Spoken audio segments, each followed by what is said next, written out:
Chapter 2 of Forever Begins. Less than an hour later, Jordan was in his flight suit, surrounded by his squadron and feeling out of sorts. "Bring it in, fellas," Thumper welcomed each of them like a brother at a Sunday dinner. They all formed up into a huddle, leaning inward with their backs bowed, putting their heads down almost in a reverent prayer before their flight. This was something Thumper had created, his idea, something he brought to the table. A bond. They swayed softly, each of them getting a chance to get whatever was on their chests off before the flight, clearing their consciences.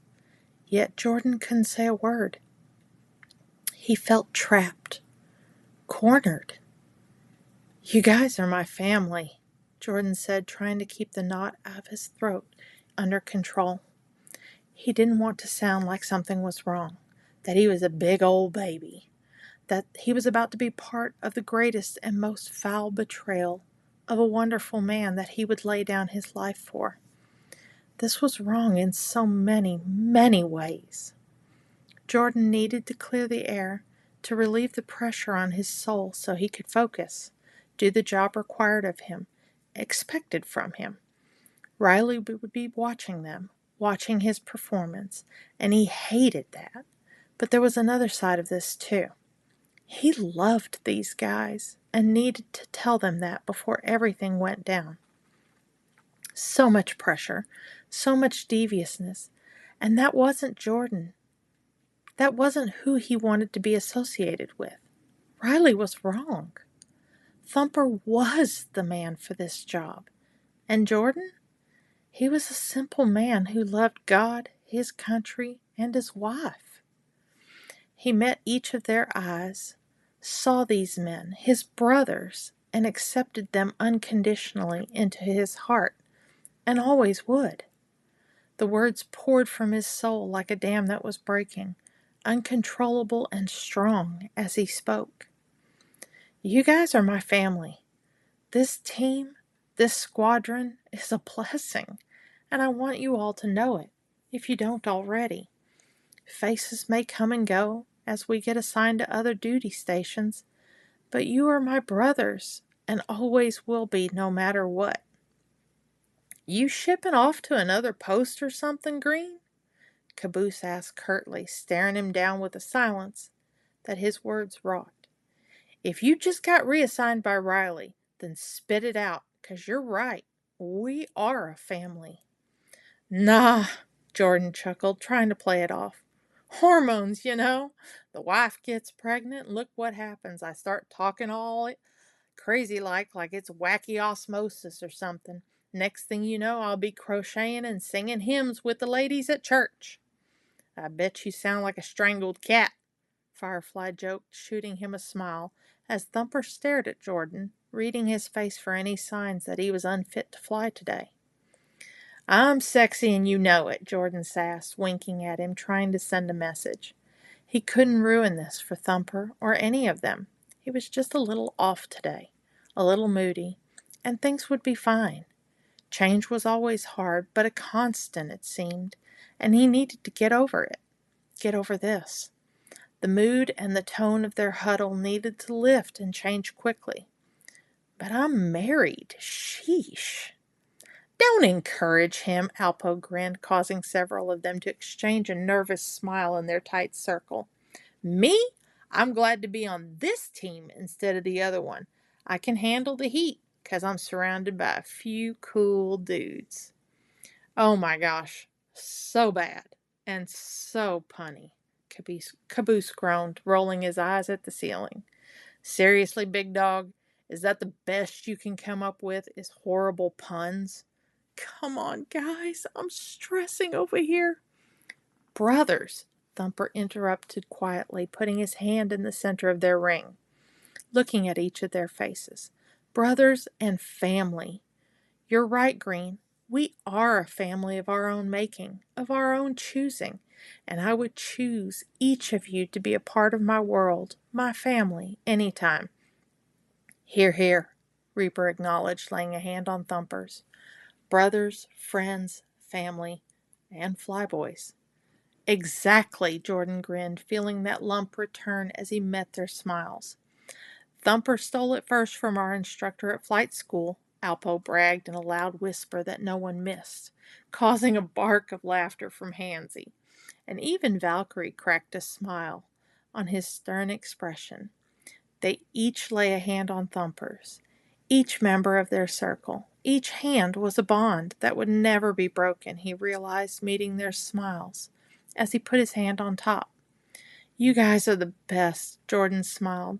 The best team, best friends, best family. And hello, Firefly prompted, causing him to chuckle. And the best wingman I could have ever asked for. Booyah! You know it. I do, Jordan admitted, nodding. We're a family. Forever.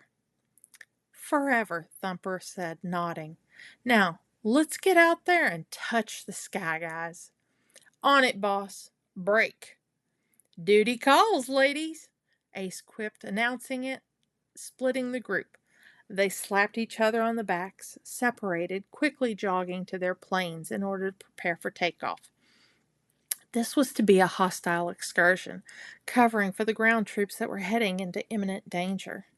Jordan raced to his plane, did his pre-flight inspection, shook a few of the mechanics' hands before climbing into his jet.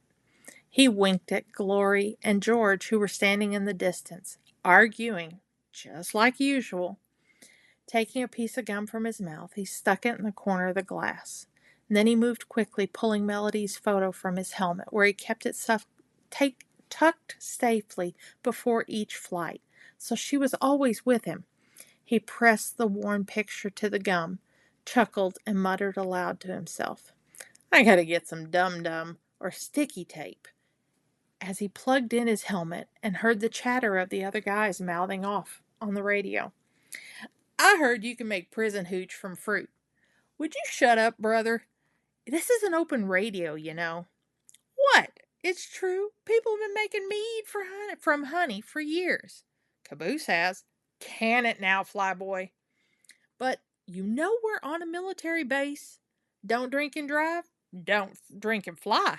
In your case, Inferno, I think it's don't think and fly.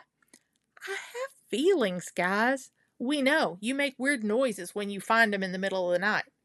I'm a little disturbed that you're listening, Inferno shot back on an open mic, causing Jordan to shake his head as he tugged his helmet on, plugging it into the port. I'm a little disturbed that you're not denying it. The verbal shots were being fired between friends on the radio were absolutely the best. A moment later, the radio crackled, cutting them all off, and he could practically see Inferno in the distance throwing up his hands in frustration. His radio had been cut before he could make a smart remark back in an attempt to regain his honor. Yeah, Jordan loved these guys. In fact, so much that he'd asked Firefly to be the godfather to his child. He loved teasing his wife with patriotic names for the baby, but in truth, if they had a boy, Jordan wanted to name him Sutton, after his best friend in the world. Weather briefing, boys. Listen up, Thumper announced, reminding them who was in charge. Like Jordan or any of them ever forgot. Riley might want change, but that wasn't happening today. As the canopies slid down all around him, Jordan flipped on his instruments, beacon on, moving his plane's flaps, pumping the pedals on the floor and hearing the hiss of the pressure valves, hoses, and gears whine before rocking his controls, left, right, back and forth, going through the final pre-flight checks quickly as they were preparing to line up. Thumper was already rolling forward into position. You ready, Alpo? Thumper's voice crackled on the speaker. Jordan smiled. Those two were thick as thieves. Best friends that grew up together. They always did everything as a team, so it wasn't unexpected that Alpo was Thumper's wingman, making him look to his own. Firefly was sitting there in the cockpit across the lane, waiting for his turn to line up. Jordan raised a hand, waving brightly like a schoolchild who had just saw his friend across the playground. Firefly did the same, making him laugh in his helmet that felt stifling. Waiting on you, Thumper. Let's get this show on the road. It was time to put Riley's conversation behind him for a bit. Thumper would always be his squadron leader, in his mind and heart. Jordan couldn't take over for the team, no matter what Riley said. If he did, nothing would be the same, and it felt so wrong for any of this to change.